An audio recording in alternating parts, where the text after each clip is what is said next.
20 years after it fled Kabul as US forces invaded the Afghan capital, the Afghan Taliban, or the Islamic Emirate of Afghanistan, walked into the capital city without a single shot being fired.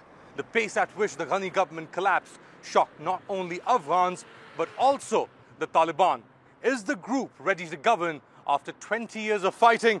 I sat down with the Taliban spokesperson, Zabiullah Mujahid, to get some answers in this one-on-one on TRT World. And joining us on this TRT World one-on-one is the spokesperson for the Islamic Emirate of Afghanistan. He's also the Cultural Commission Chairman of the Islamic Emirate of Afghanistan, Zabiullah Mujahid. Zabiullah Mujahid, thank you so much for speaking to TRT World. You were one of the most prominent voices of the Afghan Taliban movement over the past 10, 15 years. But not many people had seen you physically or knew what you looked like. But now you are one of the few people, along with Sohail Shaheen and a few others, that are the visible faces of the IAEA. How do you think that transition happened, and how do you feel about that?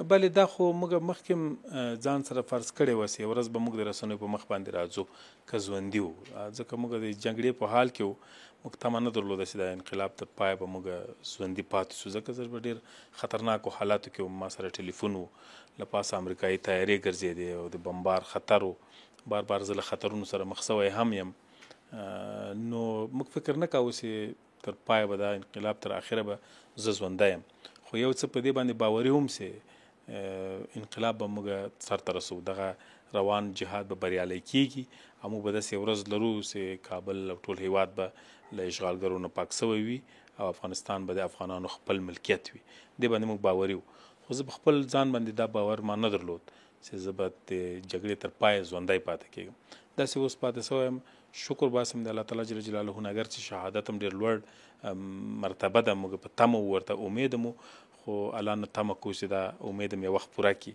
چې کله الله غوښتي وي خو اوس دپاره زه دا تصور کوم چې زمینه مساعد سوه دې ته چې موږ د خلکو خدمت وکړو لکه څرنګه چې ژمنه کړې وه وعدې هم کړې وې خلکو ته هغسې خدمت وړاندې کړی سو په دې باندې به انشاءالله موږ هڅه کوو تلاش به کوو چې په هر موقف او هره برخه کې کار کوو خلکو ته خدمت وکړو او ځان الله ته مسؤول وبولو او خلکو ته ځان مسؤول وبولو You say you were ready for martyrdom.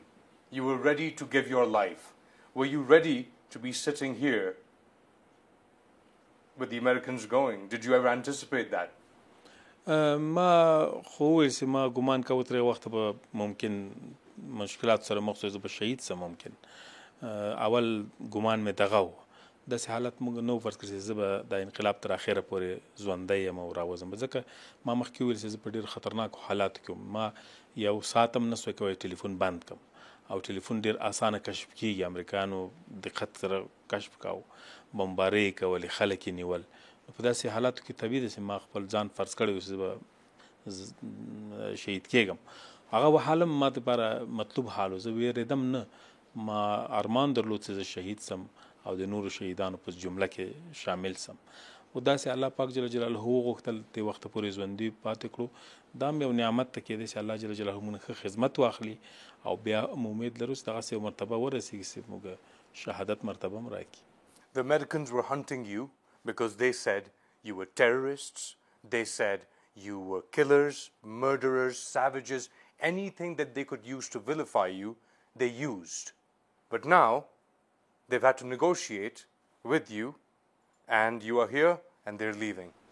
دا خبرې خو د جګ په ابتدا کې امریکا غلط سوچ کړی و موږ ته یې د تروریست په نامه باندې نوم کېښود او له هغه زاویې نه یې موږ ته کتل دا محاسبه غلطه وه 20 کاله دوی جنګ دا ثابته کړه چې موږ په وړاندې باندې دوی جنګ کاوه په نامطلوب حالت کې واقع و دا جنګ باید دوی نوی پیل کړی او موږ سره په جګړه کې نوی پاتې سوي موږ تروریستان نه یو موږ خلک وژونکي نه یو موږ خدای نخواسته وحشي انسانان نه یو موږ تمدن پیژنو موږ ښه ژوند پیژنو موږ د ژوند اصول پیژنو او غواړو هم چې په خپل هیواد کې آزاد ژوند وکړو خو یو شی په ټوله دنیا کې هغه معرف خبره ده پیژندل سوې خبره ده چې هر هیواد استقلال غواړي، د بل هیواد برلاسي نه غواړي، د چا تجاوز نه غواړي په خپل ملک.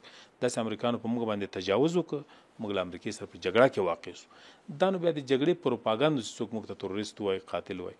دغه تقریبا 10 ورځې کېږي موږ افغانستان د کابل په شمول تر ولکې لاندې راوستی، موږ یو تن هم نه ده وژلی. که موږ خلک وژونکي وو، نه اوس ولې وژل نه کوو؟ موږ هېڅ تروریستي پیښه نه لرو یا نسته له سره، نو که موږ تروریستان وای پیښې به هم کولې. اصلا زموږ هدف د هېواد د اشغال سره و. With the Americans leaving, they say that, oh, we spent 20 years here, we did all we could, but there's nothing that can be done for Afghanistan, that it's a lost cause, and especially with the Mujahideen coming and taking over. Do you think Afghanistan is a lost cause, as the Americans say? امریکانو دلته جنگ وکړ، اوس دوی پوهېدلي دي چې جنګ یې بې ځایه و، باید دوی جنگ په ابتدا کې نه وای کړی. موږ معقول خلک یو، د خبرو د لارې نه، د مذاکراتو تفاهم د لارې نه موږ په اوله ورځ هم د امریکانو سره جوړېدلی سوی، کوم منازعات چې موږ درلودل هغه حل کېدلی سوی. اسلامي امارت موقف هغه وخت هم دا و چې موږ جګړه نه غواړو، امریکایان چې کومه ستونزه له موږ سره لري هغه د ډیالوګ او خبرو له لارې له موږ سره حل کړي، را دې سي دلته له موږ سره د خبرې وکړي، ستونزه د حل پیدا کړي. موږ د دې طرفدارو. جنگ امریکې پیل کړ، تجاوز امریکې وکړ، او پایل هم امریکې ولیدې چې په ډېر نامطلوب حالت کې دلته ماتې وخوړه، شکست یې وخوړ. نړیوالې مشاهده کوي دوی د ماتې په حالت کې له افغانستان نه لاړل، او دغه وضعیت د امریکې لپاره ښه نه و. د دوی نړیوال پوتنسیال ته هم زیان ورساوه، نړیوال تشخص هم تر سوال لاندې کړ. د دوی هغه څېره یې هم وښوده چې دوی د انسانانو په ژوند باندې لوبې کوي، خلک وزني، ثقیله وسلې استعمالوي په خلکو باندې، او د بدنامۍ دپاره په یو چا نوم ږدي، بیا د هغو د وژلو دپاره بهانې تراشي. دا ټول 20 کاله موږ په افغانستان کې ولیده. په زندانونو کې موږ د ګوانتانامو زندان ولید، د باګرام زندان ولید، هلته د امریکانو کړنې موږ ولیدې، د دوی د بشر د حقوقو دعوې موږ ولیدې. اوس نړیوال ټول ډېر ښه په بصیرت کې واقع شوي چې دوی څومره متحد و هغه ژمنو ته چې دوی کولې، یا هغه د بشر حقوقو ته چې دوی په خولو باندې راوړل، یا جنگي اصول دوی څومره عملي کولی سوی. موږ ټول مشاهده کړه. ښه دا ده چې دې قضاوت بیا وروسته وکړو. اوس دپاره ډېر اوایل دي د امریکانو نورې ستونزې هم چې دلته پیښې شوي، هغه به وروسته نړیوال ته ښکاره سي. Just a few hours ago, we were outside the airport, the Hamid Karzai International Airport, Kabul, and there are people that are trying to get into the airport, trying to leave with the Americans. The Americans say they've transported 37,000 people out of Kabul in total, not just them, but also NATO forces. They estimate up to 100,000 people to leave. What is the Taliban position on that? دا حالت ډېر دردونکی حالت ده. دوه نقطې ثابتوي. اول امریکایانو بې کفایتي ثابتوي. امریکایان ګوري ونسو کولی یو ایرپورټ، هغه یو میدان دوی کنټرول کړی سي. هلته چې دوی کنټرول نسي کوی، نو دوی دغه 20 کاله جګړه هم ځکه ونسوی ګټلی چې دوی کفایت نه درلود. هلته د امریکایانو بې کفایتي ډېره ښکاره معلومیږي موږ تاسې ټولو ته. یو دوم، امریکا یو اشتباه دا کوي چې هره ورځ خلکو ته دا اعلانونه وکړه چې راځئ تاسې موږ له هېواده باسو، افغانانو ته دا اعلانونه وکړل. دا ډېر ناسم کار و، ځکه افغانان دلته د خپل ژوند دپاره کور لري، ژوند لري، خپل د ژوند اسباب لري. نه باید دا وایستل سي د مهاجرت په یو تلاطم کې واچول سي، په یو وضعیت اخته سي چې برخلیک معلوم نه ده. موږ راپورونه لرو، دا 15,000 نفر ستاسې ښیي چې ووتل، د دوی په زرګونه خلک په بې سرنوشته حالت کې وسوسېږي، کورنۍ سره بېلې سوي، د اولادونه او پلار یو ځای پاتې، اولادونه بل ځای تللي دي. There are doctors, engineers, teachers, professionals on those flights. Will their exit hurt Afghanistan? دا د افغانستان دپاره یو لوی زیان ده، ځکه دا ډاکټرانو، انجینرانو زموږ استعدادونه دي، دلته وړ خلک دي، پوهان پکې دي. افغانستان جنګ ځپلی هیواد ده. موږ کدرونه کم لرو، پوه خلک کم لرو، باسواده او مسلکي خلک کم لرو. دا هیواد دې خلکو ته ضرورت لري. British Prime Minister Boris Johnson is trying to convince US President Joe Biden to extend the August 31st deadline for all foreign troops to leave this country. He says more time is needed for their evacuations. Is this something that the Taliban can consider or accept? دا خبره موږ ردو، باید داسې ونسي. دغه دریځ هم غندو چې څوک د 11 نه یو خواته د امریکانو شتون دلته غواړي، او موږ پوهېږو چې د انګلستان په شمول ځینې هیوادونه دلته د جنګ دوام او د بدبختۍ دوام غواړي. دا پالیسي ته باید دوی تغییر ورکړي. امریکایانو له موږ سره ژمنه کړې چې باید له افغانستان خپل ځواکونه وباسي. دا د دوی هم په خیر ده، زموږ هم په خیر ده.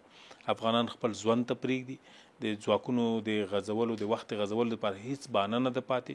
امریکایي تیارې شته، میدان په اختیار کې د خپل ځواکونه تر 1 پورې ایستلی سي، وخت لري. نور د افغانانو ایستلو ته باید دوی د پای ټکی کېږي، د افغانان ونه باسي، ځکه افغانان د دې هېواد خلک دي. هغوی بې سرنوشته کېږي، ځورېږي، له ستونزو سره مخ کېږي.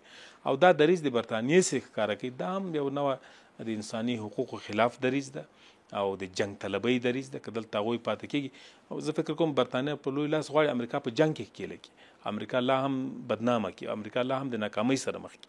او دا 20 کاله د بدبختۍ چې پېښې شوي، د امریکا له ټولو نه زیاته په دې کې قرباني ورکړې ده. په دې کې ځینې هغه مشاور هېوادونه شامل د برټانیې په شمول چې امریکا یې جګړې ته هڅولې وه، او اوس هم هغه پالیسي ته دوام ورکوي. موږ په یاد دي چې 2001 کال کې ټوني بلیر د برټانیې د وخت صدر اعظم امریکا جنگ ته وهڅوله، په خپله مو سره راغله، د جنگ جز وه، خو ډېر وختي خپل ځواکونه بیا وایستل، امریکا یې پرېښوده. او دغسې دلته مخدره مواد بیرته ترویج کړه، په دې کې د انګلستان لاس و. نو نور دلته بدبختۍ ته لمن نه وي. امریکایان هم باید دا درک وکړي چې دوی په جنگ کې ښکېل پاتې کېږي، له نورو هېوادونو دوی تشویقوي چې په جنگ کې ښکېل پاتې کړي. دا د هېچا په خیر نه ده. افغانان غواړي چې د نړۍ سره ښې اړیکې ولري، د برټانیې او امریکې په شمول. دغه روش ته باید دوام ورکړو، ښې ډیپلوماتیکې اړیکې تامین کړو، خپلې اندېښنې او تشویشونه چې لري له ډیپلوماتیکو لارو له موږ سره شریکې کړي. د فشار اعمال، د زور اعمال نور وخت پای ته رسېدلی. افغانان د چا زور فشار ته نه تسلیمیږي، او که څوک د جنگ دوام غواړي، موږ بیا قرارم نه کینو، موږ پرګون لرو. The British are also saying they're considering passing or imposing sanctions on Afghanistan under the Taliban. ما مخکې ویلي چې افغانستان د چا فشار ته نه تسلیمیږي. فشارونه واردول د موږ هم په خیر نه دي، د نړۍ هم په خیر نه دي. ما وړاندیز وکړ چې ښه لار دا ده چې امریکا او برطانیه، اروپایي هېوادونه، نړۍ ټول هېوادونه له موږ سره ډیپلوماتیک تعامل ولري.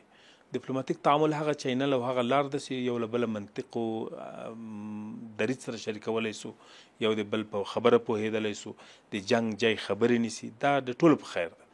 موږ غواړو چې جنگ دوام پیدا نه کړي، فشارونه دوام پیدا نه کړي. زموږ خلک ډېر ځپل شوي دي، ډېر ځورېدلي دي. 20 کاله د دوی په جګړه کې زموږ خلک وځورول سول، تر باروتو، تر فشارونو، تر بمبارونو لاندې سول. نور باید دوی زموږ له ولس سره ظلم ونه کړي، د انساني همدردۍ له مخې نه، د بشري زاویې نه ورته وګوري. زموږ خلک نور د تحمل نه لري چې دلته نور هم اعمال د فشار وسي، تعزیرات وځي، تحریمونه. او هغه اندېښنې چې دوی لري، هغه د ډیپلوماتیکو لارو نه ډېر اسانه حل پیدا کولی شي. دوی باید زموږ په هېواد کې مداخله رول ونه لري، موږ استقلال وپېژني، زموږ ازادي وپېژني، او بیا له موږ سره د یو مستقل هېواد په توګه باندې تعامل ولري. موږ له دوی سره ښه تعامل غواړو، ښې ډیپلوماتیکې اړیکې غواړو، او تحریمونو وضع کېدو ته ضرورت نه وینو. باید دوی هم په ورته ګام لاس پورې کړي. In 1996, when the Taliban first entered Kabul, they entered with assault rifles. In 2021, when they entered Kabul, they entered with assault rifles, but also cell phones. How has the Taliban movement changed in these past 25 years? طبیعي خبر ده، د ایدیالوژي له فکر لحاظه موږ تغیر نه ده کړی، ځکه موږ مخکې مسلمانان اوس هم مسلمانان یو، مخکې اسلامي حکومت وخت اوس هم غواړو، مخکې هم افغانان اوس هم افغاني سوچ فکر لرو. خو د پختګۍ تجربې، زیاتې پوهې، زیاتې بلدتیا او دې لحاظه موږ پرمختګ لرو. موږ په خپل حالت کې تغیر وینو، ځکه دا تغیر دا معنا نه لري چې موږ موقف تغیر کړی، بلکې دا ده چې موږ تکمیل شوي یو. موږ هغه وخت په محدوده ساحه کې وو، او بیا له هغه ساحې چې موږ مبارزه شروع کړه د محدودو اهدافو لپاره وو چې امنیت تامین سي او تجربې هم کمې وي. خو اوس 20 کاله چې موږ مبارزه وکړه، له نړۍ سره په تعامل کې پاتې سو، په تقابل کې پاتې سو له ځینې هېوادونو سره، نو موږ ډېر څه زده کړه. نو اوس به په ښو تجربو سره موږ میدان ته راغلي یو. انشاءالله چې موږ به نور افغانستان د جګړې په ډګر نه بدلو. افغانستان ته به کوشش کوو چې سوله او امن ټینګ سي، اقتصادي رفاه راسي، تجارت شروع سي، دلته د مملکتونو سره ښه تعامل له مملکتونو سره منځته راسي، او د نړۍ سره ښه باب د راکړې ورکړې او د سیاسي تعامل خلاص سي. But the United Nations recently, Human Rights Watch recently, BBC News recently says that the Taliban is going door to door with lists hunting previous government employees, ANDSF or whoever was affiliated with the previous regime and the Americans. How would you respond to that? موږ پروپاګند وینو څو ورځې مخکې دا پروپاګند So this is all propaganda? ټول پروپاګند و دا پروپاګند موږ شاهدان یو ځینې چینلونه غواړي چې دا وضعیت دلته بد وضعیت معرفي کړي دنیا ته خو دلته کاملا امنیت راغلی له هغه ورځې نه چې موږ نیمروز ولایت نیولی او تر هغه 10مې ورځې چې موږ کابل ونیو په دې منځ کې په هیڅ ولایت کې هم مرګ میر نه دی پېښ شوی په زرګونه عسکر پولیس نظامی خلک چې موږ په مقابل کې په جنګ کې ولاړو هغه له موږ سره یو ځای سول اوس هم آرام ژوند کوي هېڅوک هم کور ته نه ده ورغلی هېڅ کور نه ده تلاشي شوی هېڅ چا باندې فشار نه ده وارد شوی ټول آرام ژوند کوي د کندهار په اړه باندې یو ځل اوازې خپرې شوې هلته په بولدک کې خلک وژل شوي دي هېڅ چا تحقیق او پلټنه ونه کړه موږ دعوت وکړو چې راسئ پلټنه وکړئ مګر څوک رانغله دا ټول پروپاګند ده کابل کې موږ وینو کابل کې زموږ ډېر خلک هسې اوسېدل چې زموږ دښمنانو جنگ یې موږ سره کړی و 20 کاله په مبارزه They say the situation in Kabul is perfect. It's normal, there's safety, security, but away from Kabul, away from the cameras, the Human Rights Watch, BBC claim that these things are happening. These atrocities are being carried out by the Taliban. موږ دا ویلی سو چې هر څه جوړ دي BBC حقوق بشر اداره جوړ نه دي هغوی بې پرې نه دي هغوی پروپاګند کوي موږ له هغو نه غوښتنه کوو چې مسؤلانه ګام واخلي که BBC داسې خبرې کوي چې دلته وضعیت نانورمل ښیي یا بد وضعیت معرفي کوي موږ غوښتنه کوو چې دوی د ذهنیت ته تغییر ورکړي افغانستان نور دې ته ضرورت لري چې ډاډ ورکړي چې اطمینان وکړي چې خلک یې آرام وویني پروپاګند کول ګټه نه لري 20 کاله دوی پروپاګند وکړي نتیجه نه ده ورکړې Ashraf Ghani ran away from Kabul without negotiating a settlement with you. His deputy Amrullah Saleh says that now he is the president, acting president of Afghanistan. He's taken up in Panjshir and he says that he will fight. And he has the son of Ahmad Shah Massoud, Ahmad Massoud, with him. What is the Taliban position on what happened just before it came into Kabul with Ashraf Ghani leaving, or just as it arrived, and with what Amrullah Saleh is doing, and what Ahmad Massoud is saying? اول خو دا خبره چې اشرف غني میدان پرېښود لاړ موږ مخکې هم دا تصور درلود چې دی نشي کولی دا وضعیت کنټرول کړي ځکه مو بار بار تاکید په دې کاوه چې مذاکرات باید جریان پیدا کړي سیاسي حل رامنځته شي چې جګړې ته مجبور نه سو د جګړې بدیله لاره مذاکرات و ولې متاسفانه دوی خنډونه ایجاد کړه مذاکراتو جریان یې سبوتاژ کړه هلته چې کله دوی ناکام سول موږ سره په مذاکراتي برخه کې د جنګ تاکید یې وکړه تاسې به یاد وي اشرف غني اعلان وکړ چې 6 میاشتې به موږ جنګ ته زور ورکړو ټول جویونه به نیسو خو بیا موږ هم دې ته اړ سو چې باید 6 میاشتې نور خلک په تلاطم په جګړه کې ونه ساتو بدبختۍ کې ونه ساتو نجات ورکو نو په دې خاطر مبارزه ګړندۍ کړه 10 ورځې خبره لنډه کړه حالت کابو شول اوس د امرالله صالح خبرې هم باید د تیرو خبرو په څیر باندې وبلل شي دوی تیر هم ډېرې غورې کړې وې ډېرې خبرې کړې وې ولې جای ونه نیو له دې ایسته هم بیا هم پیغام دا ده ورته چې د افغانستان د خلکو د ارادې په مقابل کې ولاړ دي خلکو اراده کړې چې دلته به سوله راځي جنګ به پای ته رسېږي د دغې ارادې په مقابل کې هر څوک ودرېږي هغه ناکامه ده نو امرالله صالح نه هم غوښتنه دا ده چې بې ځایه د خلکو تشویش نه اضافه کوي او نه د خلکو تشویش اچوي نه جګړه کولی شي د امرالله صالح ډېرې خبرې بې ځایه وې موږ تاسې ثابتې کړي دي رسنیو هم ثابتې کړي دي دا خبرې هم جای نه نیسي زموږ ځواکونه دا اوس د پنجشیر شاوخوا راټول شوي دي که جنګ ته ضرورت پیدا شي موږ په ډېر کم وخت کې جنګ ګټلی شو دا یقین وایو ځکه ملت را سره ده ولس را سره ده د الله نصرت را سره ده So there's no way he can attack or assault or the war is over. موږ جنګ نه غواړو فعلا دپاره موږ غواړو چې خبرې نتیجه ورکړي خبرې هم روانې دي له احمد مسعود او نورو دغو د ملګرو سره امیدوار اوسي خبرو له لارې نه به په مخ لاړ شو دا مسله به زر حل شي او که جنګ ته ضرورت پیدا شي هم ډېر کم وخت کې انشاءالله ټول حالت کابو کیږي Turkey has been a very critical part of the NATO mission in this country. It's the only Muslim NATO country. And recently there was some sort of backlash from the Taliban over a recommendation by Turkish President Recep Tayyip Erdogan that if NATO wanted or Turkey could provide security, but then that suggestion was taken back. How important is Turkey for the Islamic Emirate of Afghanistan? نو موږ وویل چې د ترکیې سره موږ اړیکې ښې غواړو د دوی تجربې له موږ سره باید شریکې شي او همداراز که دوی موږ سره اقتصادي کومک کولی شي هم موږ ښه راغلاست ورته وایو په کومه برخه کې د فزیکي وجود د ترکیې ځواکونو په افغانستان کې ضرورت نشته ځکه موږ په ترکیه So no need for Turkey physically in Afghanistan. بلې ځکه چې موږ په کابل کې په خپل امنیت ټینګولی سو موږ ځواکونه لرو ځانګړي ځواکونه خاص ځواکونه د امنیت د تامین دپاره د سفارتونو د تامین د میدان هوایي د ساتنې دپاره ځانګړي ځواکونه قطعات لرو هغه به استخدام سي امنیت موږ ساتو. What about Pakistan's role? پاکستان رول هم په افغانستان کې هغه د یو همسایه هیواد رول ده. پاکستان But people say that the Taliban is an extension of Pakistan. How would you respond to that? دا نظر سم نه ده. موږ دا نه تاییدوو چې ګنې موږ سره به پاکستان درېدلی وي یا به موږ ته ذهنیت راکړی وي یا به له موږ سره کومک کړی وي. دا خبره سمه نه ده. پروپاګاندا 2 کاله وسو اوس به دا ثابته سي چې پاکستان فقط د موږ همسایه هیواد ده. موږ غواړو ښه تعامل ورسره ولرو ښې اړیکې نه تنها پاکستان سره ایران سره هم غواړو ترکمنستان سره هم غواړو ازبکستان سره تاجکستان سره چین سره ټول سره ښې اړیکې غواړو ځکه دا د موږ همسایګان دي او دا دریځم اعلان اوس زموږ خاوره به د یو هیواد په ضد هم نه استعمالیږي. پاکستان هم باید مطمئن اوسیږي چین او ایران او نور ملکونه هم باید مطمئن اوسیږي او ښې تجارتي اړیکې غواړو ځکه اوس موږ د دې داسې مرحله کې چې افغانستان نور د امن خواته ځي. You mentioned trade consistently and the border crossings with Pakistan, Iran, Turkmenistan, Uzbekistan, and how important trade will be for Afghanistan moving forward. On the streets, there is despair. Food prices are going up in Kabul. People haven't been paid for months by the previous regime of Ashraf Ghani. 5 months, people, government services, and so on and so forth.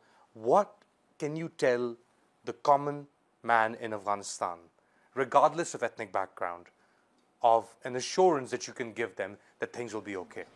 موږ به ډېر زر کله چې امنیت راسي امنیت مهم اساسي شرط د آبادۍ او د تجارت او د امن ژوند دپاره ده. امنیت ټینګ سوی ده په ټولو سرحداتو کې هم امنیت ټینګ ده. موږ کوشش کوو چې بیرته بارډرونه خلاص سي سرحدات خلاص سي او ټولو خواونه تجارت بیرته شروع سي. تېر ورځ د کابل بانک دپاره مسؤل مقرر سو ټول بانکونه به ورسره فعالیت شروع کړي دغسې صرافۍ به فعالیت شروع کړي. But the Americans have frozen $7 billion of Afghanistan's $10 billion reserves. هغه خو به اوسي موږ هغه خو اوسنی حالت ده. موږ غوښتنه کوو چې امریکایان هم زموږ پیسې کنګل نه کړي او بیرته هغه پیسې پرېږدي. افغانستان ضرورت لري مرستو ته او خپل مال خو باید په لاس کې ورکړل سي. زه دا وایم چې عمومي وضعیت سمیږي بیرته به نرخونه هم کنټرولېږي. اوس کله موږ حکومت اعلان کو بیرته به ښاروالي منځته راځي هغه به نرخونه کنټرول کړي دغسې به بانکونه خلاصېږي بیرته به عرضه شروع سي او راکړه ورکړه به شروع سي. صادرات او واردات به بیرته عادي حالت ته راسي. ملک په سطح باندې تجارت به کنټرول سي. موږ دغه ټول شیان د پرابلمونه ستاسو ویلې دا مقطعي دي دا لنډ دي انشاءالله زر به رفع کېږي خلک به بیرته هوسا ژوند کوي انشاءالله. Zabiullah Mujahid, thank you so much. Thank you very much.